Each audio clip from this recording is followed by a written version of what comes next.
First of all, let me acknowledge the traditional owners and pay my respect to their elders, past and present.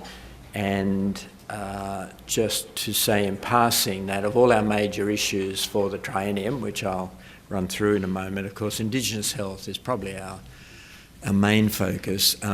There isn't a research translation faculty in Indigenous health because we already have a high-level advisory committee that involves all the Indigenous members of Council and our principal committees, including Research Committee, and they are driving the case for action in Indigenous health. Okay, all right. So I'm just going to give about 15 minutes of introductory comments and try and set the overall aim here of what the NHMRC is trying to do. All of you have read our current strategic plan, which I am just sure is everybody in the audience, will recognise this diagram, and it's a diagram that we have modified with the original author actually has modified for us. It originally appeared in Nature, which is basically about discovery, fundamental research, but there's a whole issue devoted to translational research, not just in health, of course, but more generally. And this is the diagram they used, and there are lots of shortcuts, as they usually are with cartoon, but basically makes the point that the journey between discovery, somebody with old-fashioned test tubes there on the left, and what it means for patients on the right is at best a rickety bridge. Sometimes there's no bridge across that gap. At best it's it looks like something out of the Temple of Doom or something. So what the research translation faculty is really about is to try and use the influence of the National Health and Medical Research Council to more rapidly get evidence into health practice and health policy. So I'm going to talk about what we mean by a case for action at the beginning. I'm going to talk then briefly about the policy context, so where the faculty and US steering groups sit in the universe, as it were, and then I think mainly Alan Singh will take you through the case for action process. So for a decade now, I suppose, in health and medical research, we've been talking about the virtuous cycle. It came out of the initial increase in funding for NHMRC from Peter Wills, and there it was really about how with investment in medical research, you could get national wealth generation through new companies and so on.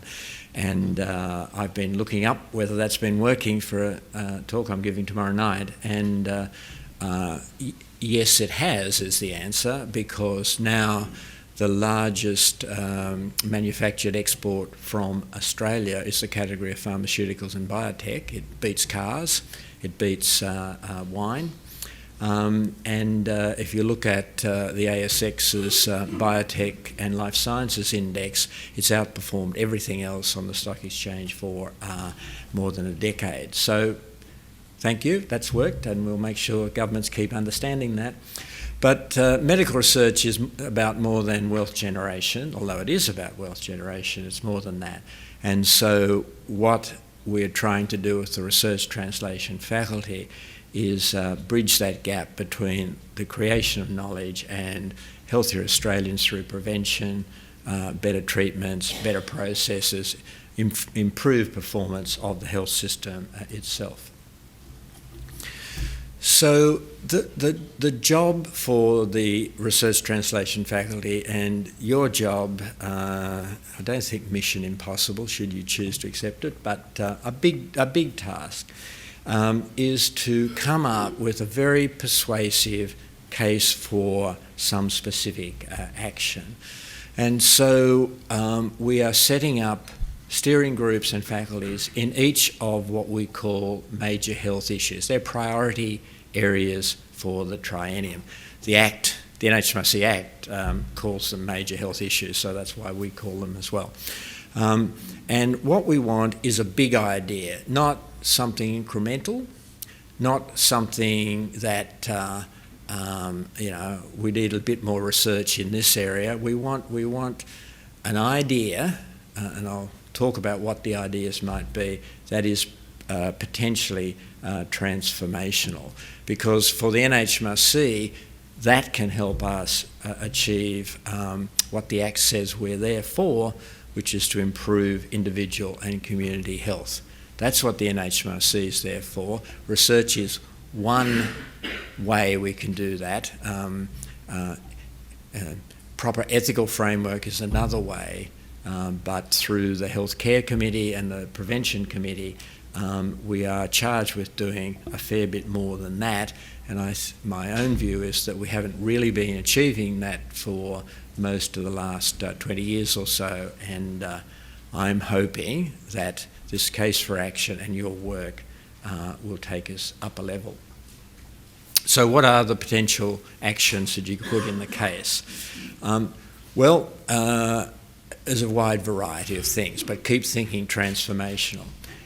Maybe there's a need for guidelines for clinicians. Maybe there's a need for guidelines for public policy people, fluoridating water, to reduce obesity, whatever it is, maybe.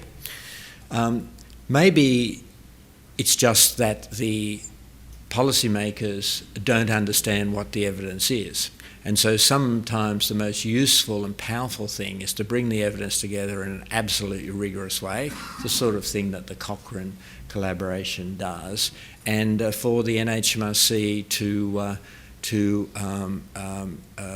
publicise and promote it and make sure that the policymakers at RMAC and other places know about it. Sometimes it could be much simpler. It could just be a public statement based on an evidence summary that, look, we now know this, and so the NHMRC, as we did do with fluoridation and with lead and several other things, can make a public statement which then advocates and policymakers use in a productive way. One opportunity, now the NHMRC's status has been changed. In 2006 we became a statutory agency, so within the Department of Health, and I report directly to the Minister for Health. And so I'm hoping that one outcome out of the cases for action are recommendations directly to the Commonwealth Health Minister. And the Commonwealth Health Minister, especially the current one, is very responsive to that and to take ideas to her colleagues around the states, as she recently did, for example, about costings for clinical trials. Sometimes we'll be working with other agencies, perhaps frequently with other agencies in the health space, such as the Independent Pricing Authority, the new body to set standard costs for services in the health system, but maybe it'll be with a non-government agency such as the Cancer Council or the Heart Foundation.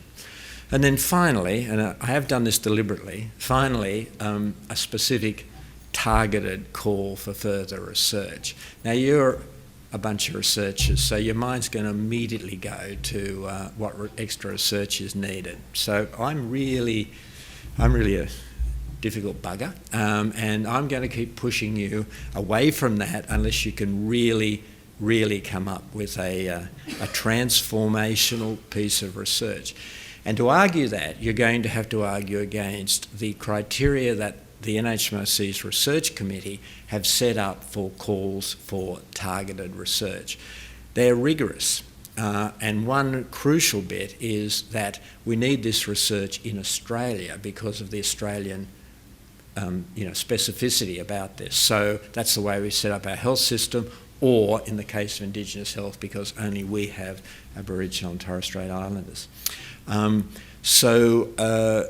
Those criteria are very specific, and a targeted call for research will have to be argued against that.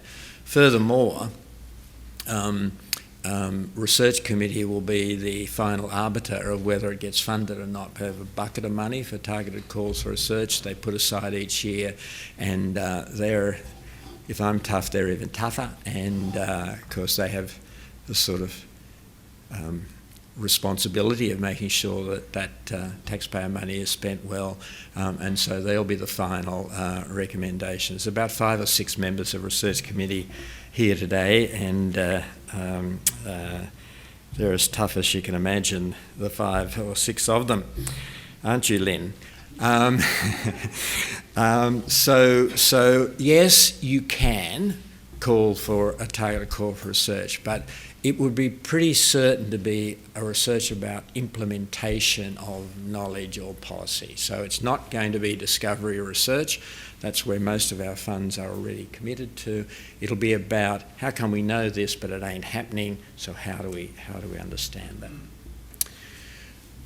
So there are specific assessment criteria for the cases for action. They're on that slide. I'm not going to go through them, but this is a serious document because, as you'll see, the case for action will go initially to another principal committee of the NHMRC, and there's a few tough buggers on those in the audience today too. Not all of them surgeons, and they will also make a recommendation to the NHMRC.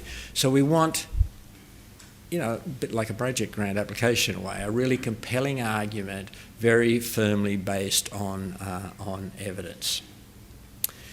Well, what are the priority areas? There's probably too many of them, but the NHMRC can't get away from giving priority to the formal national health priority areas. They're up the top of the slide. The new one added recently is dementia, and we have taken over the administration of the collaborative dementia research centres recently from the department. And as you're probably all aware, and I'm certainly very aware, that the Australian of the Year, Ida Buttrose, is a strong advocate for us doing better in dementia and for the NHMRC to doing better in dementia research. But Karen, don't get excited. As well as those, there are 8 others. I've already mentioned Indigenous Australians. Genomics, again, we have a major principal committee, the Human Genetics Advisory Committee, and they'll be working on that one. But the others are primary health care, multiple and complex chronic diseases. That's a really big, challenging one. Healthy start to life for a healthy life. Claiming benefits for human health not based on evidence, very carefully worded. It certainly does mean some complementary alternative medicine, but it also means those many products at your supermarket that talk about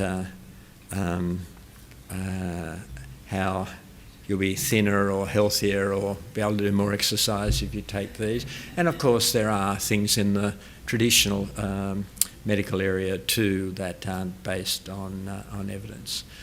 New and emerging health threats, we're thinking about this in 2 ways. Really, one is infectious threats, such as the current concern about H7N9 and the Middle East respiratory virus, which I'm told is called MERV, but also environmental threats that come either from climate change or from pollution of our environment. And then finally, global health and research in our region. So some of you for those today, and a month ago we had some of the other folk. So this is the NHMRC structure, and I wouldn't normally show an org chart of this type to you, but just so you understand the process that will go on. So the steering groups are over there on your left.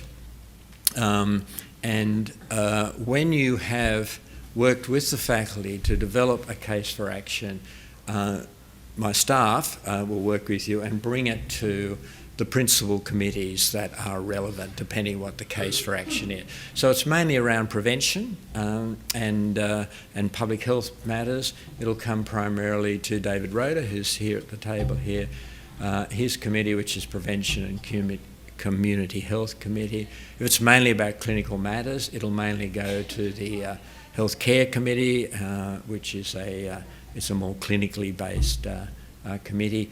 They'll look at it and they'll make a recommendation to council. So That's one side of the step. On the other side, the other red box is the Community and Consumer Advisory Group. That hasn't been announced yet, but it's going to be headed by a very prominent community and consumer advocate, and we'll have very high-level membership, including leadership out of some of the leading non-government organisations such as Heart Foundation and so on. So they will bring a community-based perspective to your recommendation, and they'll write a report about it as well. I'm emphasising that because a lot of people have said, shouldn't we have consumer involvement in this right from the beginning? And the answer is probably, but I want the cases for action to be a very hard, research-based argument, and to tap into the 10,000 brains that we fund each year to do that. And then the more community perspective, some of which you will reflect anyhow, but the community perspective will be brought almost like a peer review separate report to council.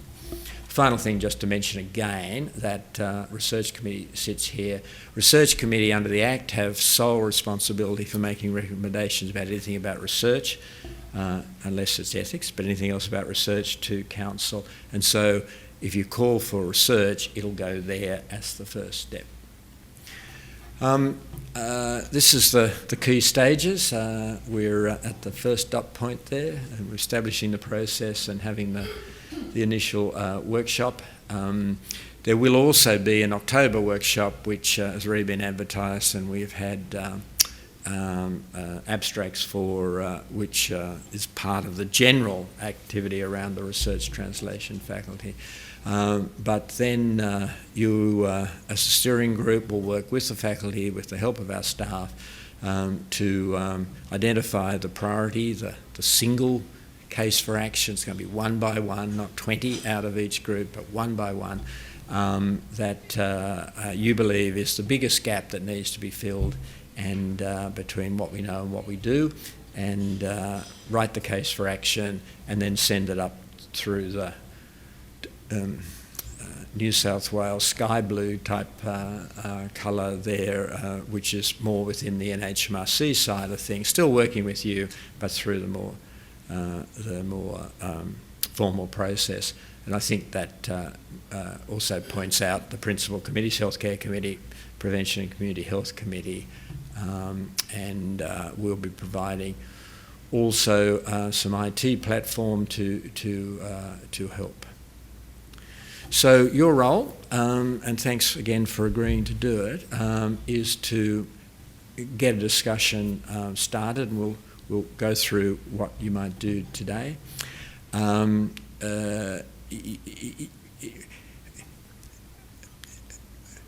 The next step will be different in each group, I suppose is what I'm struggling to say. So as you work with the broader faculty and give them the opportunity to have their input, I suspect that depending on the particular electorate for the steering group, there may be different ways of doing that. But and we're very flexible about that. We want to be inclusive, but this is inclusive to people who have nominated to be part of the research translation faculty, and as I say, I think that'll be horses for courses. Again, this could blow out for a long time because some of the issues will be very complex. And so we hope that the steering group can be a bit of a, if you've sent out for comment and on a draft, for example, you'll need to just make sure that the rest of the folk are, keeping it to some sort of reasonable timeline, or we won't get something back to our council in a timely manner, or perhaps even this decade. one of your roles, and you have been chosen, some of you put up your hands, some of you had your arms twist a little bit, have been chosen because we are confident, based on what we know about you in RGMS, that what you do is of high standard and intellectually rigorous. And this is the key. If we're going to make an impact here, the case will be very carefully and strongly argued, because in Canberra and in policy, the hardest thing to push away is a strongly evidence-based case. It's advocacy all over the place. It's often not based on evidence, and that's the strength we will get, the NHMRC will get, if you do the job that way.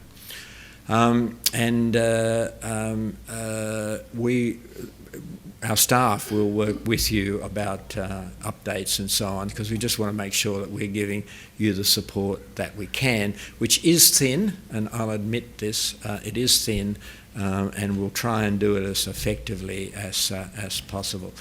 Although the amount of money in the medical research endowment account has increased by about $250,000 over the last 6 or 7 years, the money available to the Office of NHMRC to run all that has increased under about 6 now efficiency dividends. So we are thin, but we're committed to doing this, and it'll be mainly supported out of our very small office here in Melbourne. Marion Berry in the front row heads up that office, and Alan Singh is the SES officer on my staff, but mainly in Canberra, although down here quite a lot. He'll look after it, and the head of that whole research translation group at NHMRC is John McCallum, who's sitting quietly hoping that I won't get him to say anything there. All right, well, I think that says how we'll support. We will have a help desk, and mainly through an email. We've got the website for the faculty, which will help you engage. So I think it's pretty much set up, sort of. Yeah, okay. Don't say that, Warwick, I think is what she said. So we will develop that fully, and that should make a lot of the work a little bit easier. Within the NHMRC, we now have a number of people with senior research experience, background, and particularly for this effort, Professor Davina Gersi, who we've recruited back from WHO, has been doing a lot of the work on this, but we have quite a number of other people who can also help as this develops, and we can provide support for some formal meetings.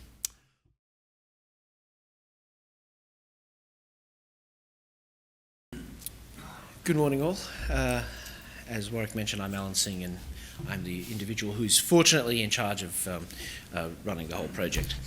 I just wanted to give you a very brief overview about some of the content side of things for the case for action process. This is all in the paper that we provided, so I'll keep this brief. I like this slide because I think it proves that I passed primary school and I'm able to engage with colours and geometric shapes. But what it's basically trying to do is remind us all that, as Warwick said, if we're going to affect change in the health system, then we need a really solid case to take to the people who make the decisions. So the case for action needs to be a rigorous work based on published evidence. It will be peer-reviewed and it will be published as an NHMRC technical report with full credit to the authors and to steering group members. And given that we're talking about 17 different major health issues, we feel sure that there's going to be a mix of cases that target the clinical level, the population level, and in fact even system-wide. So logically, the case for action would address two main aspects, one being the rationale for choosing that particular gap, and the second, some information on the action itself.